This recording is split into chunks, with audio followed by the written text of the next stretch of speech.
Hi. It's good to be with you guys. Christy and I spent some time, 3 years living in Kentucky, just across the border. It's kind of good to come back. It smells, it's a familiar smell, and the hills are nice, and so that's good for us to get to come back. This is particularly a special event for us. I do speaking, handful speaking, but I've never done an event with my wife. So this is kind of... It's dangerous. kind of special for us. All right. What is beauty? It's the question we want to play with a little bit this morning, particularly body beauty. How do you know when something's beautiful? Is it instinctual? And are there influences that help guide your definition of beauty? That's a little bit what we like to work with today. All right, what do we got going here, Christy?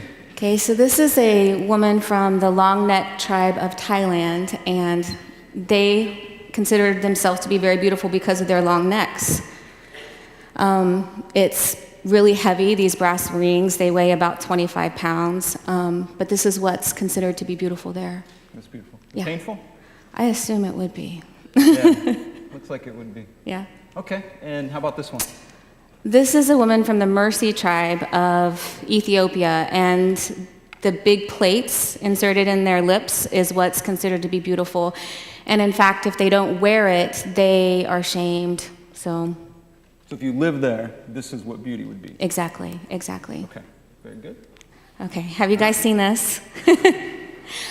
This is a new trend actually going on in Japan, and this woman is part of this group of people called the bagel heads, and they insert a needle between the skin and the muscle of the forehead and then let saline drip down, and it creates a bulb, and when it gets to be a certain, I don't know, height, they put an indentation in it, and it's really a big trend going on. Bagel heads. Men do this too? Men do it too. You want me to get one? No. But thanks for asking. But it only lasts 24 hours, so it's kind of bizarre. Anyway. So in these cultures, that's beauty. This type of body modification is considered beauty. Exactly. So then the idea is that beauty is potentially culturally defined. Exactly. Okay, so then what is beautiful in our culture? So this is Belle, Disney princess, what we're all like kind of raised with, an ideal of beauty. And some women look like this, and that's great. That's who you are, and some women don't. And a lot of women will do lots of different things to look like that. They will, makeup and clothes and hairstyles, and obviously very specific figure is important. So some people even sadly go as far as things like anorexia or bulimia to get there, and then other things. Okay, so then culturally, this is, Yeah, it's one of the beauty ideals of American culture. And potentially difficult or impossible for some many people to definitely, reach. yes. Okay. Yes. And it's a fake standard. What do you mean by that? Well, we'll get to that. Okay. So this is the body modification in the United States. This is what a lot of people do to modify their bodies. Yeah. Isn't that bad? I don't like looking at it at all. Facelifts, augmentations, erase character, things like that. How would you say this is different than the bagel head or the... I think sociologically it's not really different. That's my opinion. They're both pretty intense. They're standards that are set by our culture that we should live up to in a certain way. Okay, and how common is body augmentation in America? There are 2 million cosmetic procedures per year. And I'm not saying that it's bad to have a cosmetic procedure. I'm not saying that. But if it's to live up to a fake standard, then that can be a dangerous thing for our souls. Mm-hmm, mm-hmm. How about in our media? People we see in magazines, you can change TV. that. I don't think everybody has to look at that. Oh, we got... Okay. Yeah. Okay. But wait, let me go. Media. How common is body augmentation in magazines, Okay. TV? Right. What are we looking at? I challenge you all, when you're watching TV, reading magazines, to find one natural person. That's what I challenge you to do. especially women over 40. It's almost impossible to find somebody who hasn't had Botox, who hasn't had, something done. So the norm of what we really look like is changing. Is it safe to say that, we obviously see each other, but in media, we primarily see augmented people. Yes. So is it safe to say then we don't know what it looks like to age in one sense? It's getting that way. It's getting that way. Yeah. So the fear of aging, pretty profound. For some, yeah. What does that do to us developmentally to see standards that aren't necessarily realistic? I think it shames people. I think it shames people into feeling horrible about themselves. Yeah.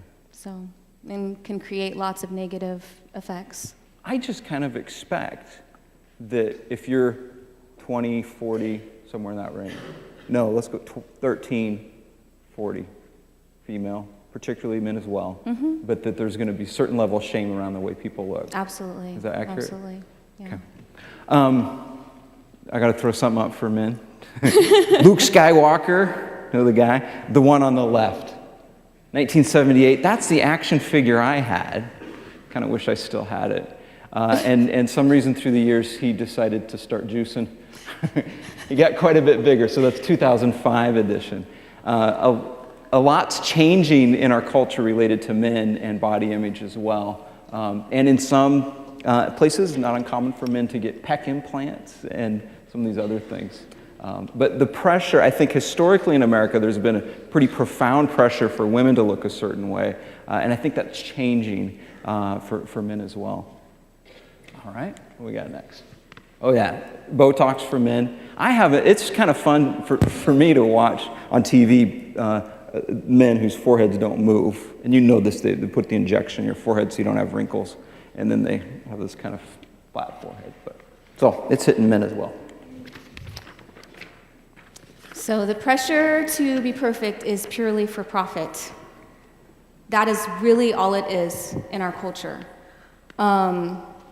The cosmetic industry alone is a $40 billion a year industry.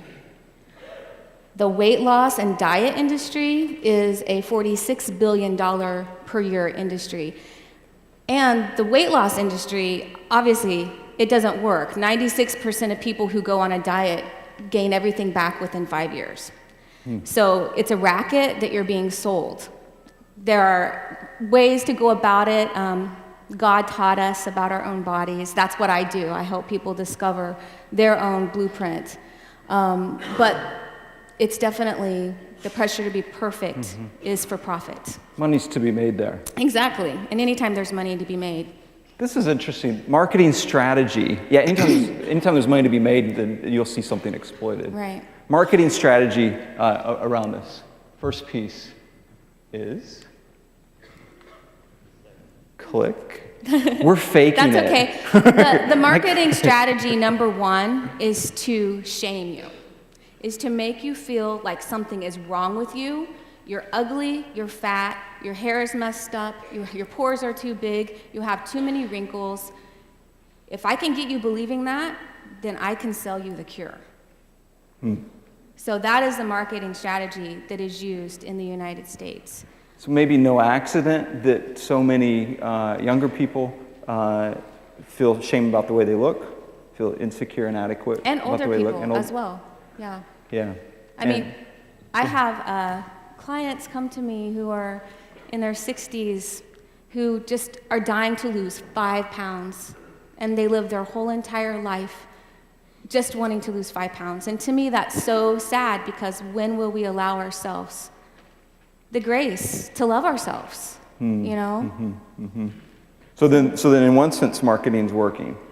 We get people to hate themselves, and then we can sell them a product. I mean, they're making, what is that? Billions of dollars. $96 billion a year. I see this a little bit with, we have 2 kids, 11 and 6. And I see a little bit, I feel like I'm combating a lot with my daughter. Yeah. But I kind of know that she's going to, at some level, she's being infected with the image that she's not good enough. It's tough. I had an interesting, I was watching the Super Bowl with her, and we were going through the commercials. And I told her, I said, I thought she might be interested in the commercials. And it was so embarrassing to me to sit with my daughter and see all the way that women were portrayed, and particularly the way that they looked, and then to try to explain that. It was really difficult and kind of embarrassing, actually. All right, did we lose it? We'll just keep going. Body, beauty, and comparison. So the thing that you would read would say, comparing ourselves to others is an act of violence against oneself. That's a strong term. What does that mean? Well, I have a story about that. When I was your age and I was in college, I had the disease of comparing myself to others. Another quote I really like is, comparison is the thief of joy. But I would continually... Wait, comparison is the thief of joy? Yes. So when we compare ourselves, it steals our joy. Okay. And the joy of the Lord is our strength. So it steals our strength. Interesting. Okay, go ahead, comparison. But I would compare myself to everyone. Oh, I wish I had, her body. I wish I looked like that. I wish la, la, la, And one time I had said in my mind, oh, I wish I had her stomach. And God slammed me in my tracks and said, you have no idea what you just wished for. She could have stomach cancer. And from that moment on, I thought, oh my goodness, what am I wishing for? You have no idea what other people are dealing with. And it just started off this trickle effect of him making me aware every time I compared myself to someone to not do that, That's good. Yeah. How do you not do that? It's not easy. I mean, I think being in a close relationship with God, talking with him every waking moment, but capturing your thoughts, not letting them make a nest, and have him alert you. Ask him to alert you every time you compare yourself to someone. Mm-hmm. Good. Go to the next one. For the same way you judge others, you will be judged. The measure you use, it will be measured to you.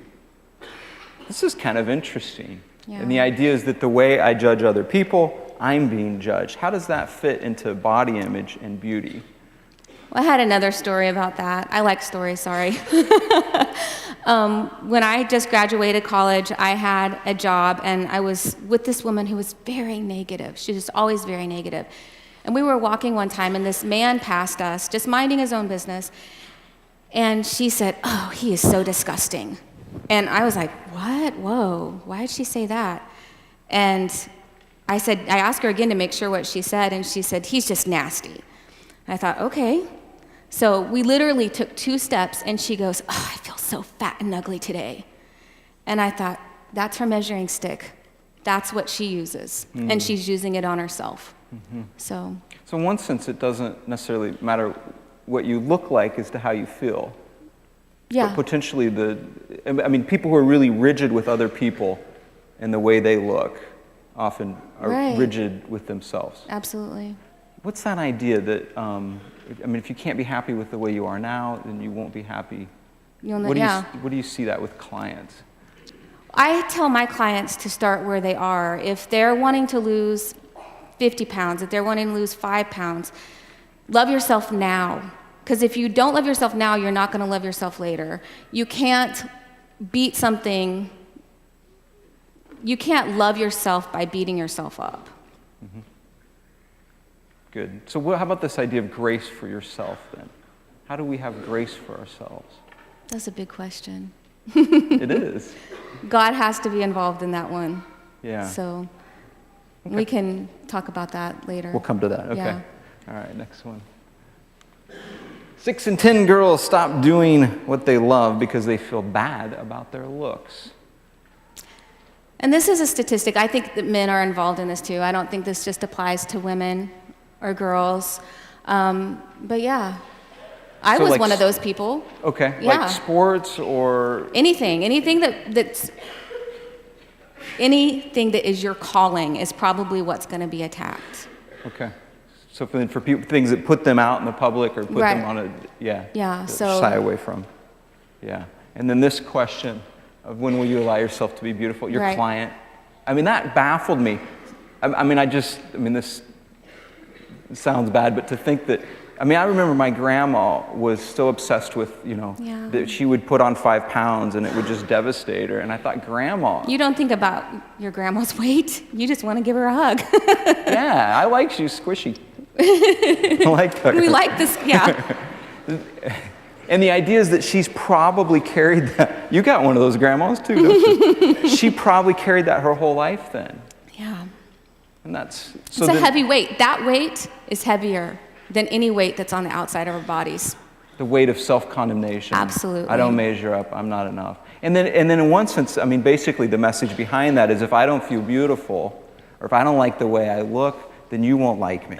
Yeah. And then I won't be feel loved. loved. Mm-hmm. 'Cause it kind of, for many people, goes down to that basis of Right. feeling loved. Yeah. All right. So then the question of what is true beauty? Next one. The only beauty that is true is the beauty of our souls. All right, what's that about? Well, when you think about it, the soul is just, it's an amazing, beautiful thing. And wouldn't it be awkward to be like, wow, my soul really feels fat today? Like you wouldn't go up to each other and be like, my soul's prettier than your soul. You know, there's something that really resonates with you that you know that your soul is beautiful. And so your soul is love.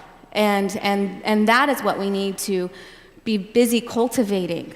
And when somebody has a soul that is cultivated, they radiate, and you know it. You know it when you're around them. That's my grandma, Yeah, right? yeah. She had a soul beauty, and that's what I liked about her. Yeah. I loved about her. Yeah, that's good. So then this idea of soul cultivation. Well, we're either demeaning our souls or we're cultivating them. And if we are continually putting ourselves down, we are slamming the door closed to be able to cultivate our soul. If we are continually saying, I'm fat, I'm ugly, I'm gross, I'm worthless, I'm useless, your soul has no chance.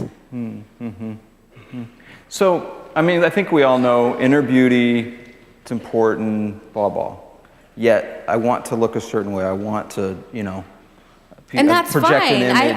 I think as long as you are expressing what's inside of your soul on the outside, and that is your goal, to express your soul, then you're okay. But if your goal is to meet a fake idol, then worshiping fake idols bring us death. So if we're worshiping whatever model or whatever person on TV to try to look like them, you'll never meet it, ever, and you will condemn yourself doing so. Okay. It's a quote. So this is one of my favorite quotes from C.S. Lewis. It's, you don't have a soul, you are a soul. You have a body. Yeah. Our bodies are important, Our bodies are important, absolutely. but we aren't our bodies. Right. Yeah. We want ourselves to be healthy so we can express God's calling for us. Beautiful. All right. Soul beauty. Okay, have you guys seen this story? This is all over the internet right now, this woman, Balpreet Kaur. Someone posted a negative picture of her. You can tell she's got a little facial hair. Yeah, she's a little different. But someone posted a picture of her online. She didn't know it had been taken, and it went viral. And this person was making fun of her. And a friend of hers found it and alerted her to it. And instead of crawling in a hole, instead of cutting, instead of committing suicide, I mean, honestly, this is pretty big humiliation. She came back and she released the most beautiful statement about why she looks the way she looks. And just a little blip of it is that she says, to me, my face isn't important, but the smile and happiness that lie behind my face are. When I die, no one's going to remember what I look like, but my impact and legacy will remain. And by not focusing on physical beauty, I have time to cultivate inner beauty. And to me, it was so profound. And in fact, it was so profound that the man who did this to her issued a public apology and said that she is a better person than he is and that he has so much to learn from her. And I think we all have a lot to learn from her. I'm not saying that we should go grow beards. It's, but she's happy with herself. And how many people can say that? You know? There's a certain confidence that takes. Absolutely. And that confidence potentially comes inward. It has to. Yeah. I like that. I like that story. Her worth and value is not found in her appearance. Absolutely right. Good. All right, next quote. The Lord does not look at the things people look at. People look at outward appearance, but the Lord looks at the heart. Pretty much says it all there. No explanation needed. Yeah, good. All right, next one. From this moment on, how you see beauty is your choice. What do you mean by that? So basically, at this moment, you guys have all been educated. You understand at this point that beauty is cultural. It is the advertising industry, the marketing industry is set up to make money off of you. And you understand now that the soul is what is beautiful. And from now on, you get the choice to either look at yourself and see your soul and cultivate your soul, look at others and see their soul and cultivate their soul. And as I was coming up with this topic with Nathan, I had this vision that when we get to heaven, what is going to be the most beautiful thing is not going to be the environment. It's not going to be the streets of gold. It's going to be all of us. And you're going to stand in front of each other and just be blown away by the beauty of your souls. And I would like for you to all to captivate that now. See if you can get it now. See if you can see it now in yourselves and in each other. It's almost a discipline to practice seeing each other's, Yeah. the beauty in each other. Yeah. Yeah. Are there, I mean, you've given some helpful ideas, but are there kind of daily things that people can do to help cultivate that, to kind of, rip out some of this, kind of cultural ideals that are so destructive? I think if you, in the morning, first thing, just say to God, God, please allow me to see me as you see me. God, please allow me to see others as you see them. If you do that, it's going to set off a ripple effect. Honestly, try it. That's good. God, how do you see me? Yeah. How do you see others? Allow me to see me how you see me. Yeah, that's a good prayer. Yeah. That's a good prayer. I think Dallas Willard said that, actually, so I can't claim it. A couple pieces that came to mind for men, and part of it is that when we buy into an unrealistic expectation for ourselves or for others, we often set the tone. That's a setup for us, that's a setup for other people. Sometimes I wish that as men, we had a little more awareness about some of the pressures that women face and how big of an issue this is, and that we perpetuate that by buying into unrealistic expectations for people. And ultimately, we dehumanize each other when we objectify, and that when we objectify other people, we end up objectifying ourselves. So leadership, in my mind, male or female, is going beyond that, is seeing people for who they really are. All right.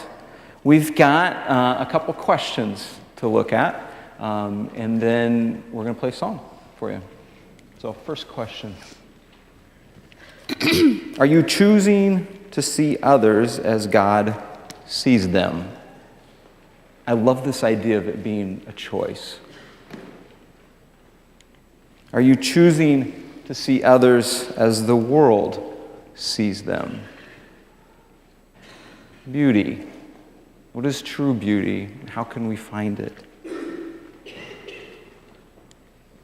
Are you choosing to see yourself as God sees you?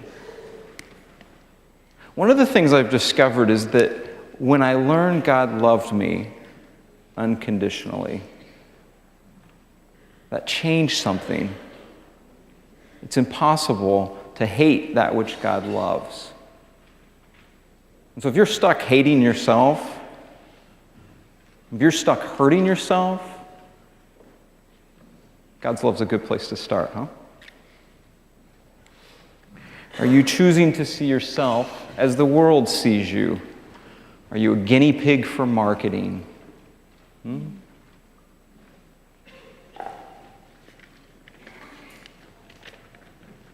then lastly, Obviously, this is a huge topic. It goes much, much deeper than we can go in this time. So we want to connect with you guys. I have my website, soulcarrot.com. I have a pretty busy Facebook page, Soul Carrot. Look me up there. And we can continue the conversation. Actually, before I was asked to do this, I had started preparing a group that's called Soul Beauty. An online group. An online group, and it's free, and I'll be releasing it on my 40th birthday in October. So come like me, join up, and join the conversation, because I'd love to have, especially you guys, your age, you guys have so much to offer. So I would love to have you involved. And this is an opportunity for people to enter in discussions around some of these topics. It's an opportunity for you to go to learn how to cultivate your soul beauty. And this is for women, so guys, I'm sorry, but it'll help you in the long run.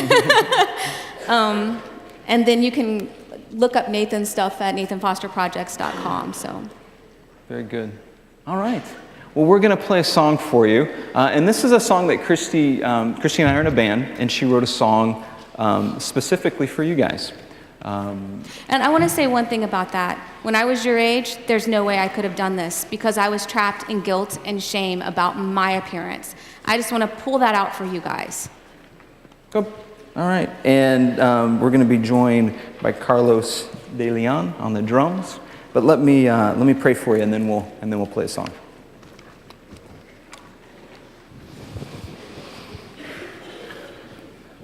Father, would you come find us where we're at? Would you teach us the destructive nature of comparison?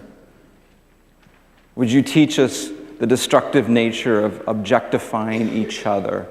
Show us soul beauty. Show us how you define beauty. And let that radiate. Teach us the beauty you see in us. And show us how to let that out. And let go of the lies our culture teaches us. Free us up. Free us to see ourselves as you see us. In Jesus' name, amen.